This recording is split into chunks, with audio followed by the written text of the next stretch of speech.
যুদ্ধবিরতির মধ্যেও প্রায় প্রতিদিনই গাজায় হামলা চালিয়ে যাচ্ছে ইসরায়েল। সোমবার গাজার খান ইউনিসে পুলিশের তদন্ত বিভাগের প্রধান মাহমুদ আল আসতালকে গুলি করে হত্যা করা হয়। আল জাজিরা জানিয়েছে, নিহত মাহমুদ আল আসতাল হামাসের গুরুত্বপূর্ণ একজন সদস্য ছিলেন। ইসরায়েলের মদতপুষ্ট স্থানীয় একটি সশস্ত্র গোষ্ঠী এই হত্যাকাণ্ডের দায় স্বীকার করেছে বলে জানিয়েছে বার্তা সংস্থা রয়টার্স।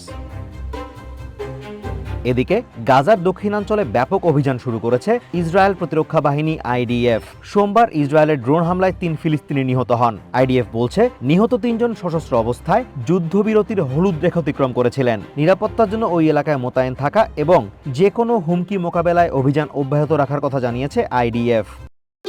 ভবিষ্যৎ হোক নিরাপদ, বিনিয়োগ হোক বিশ্বস্ত, আর আমার পছন্দ সল্ট বে।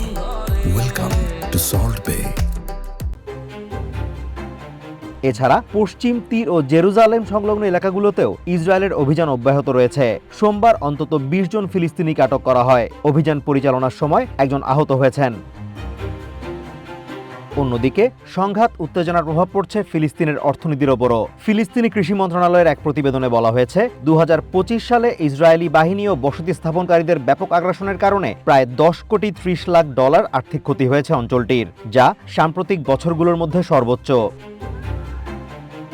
Azimur Rashid Kanak, one international desk.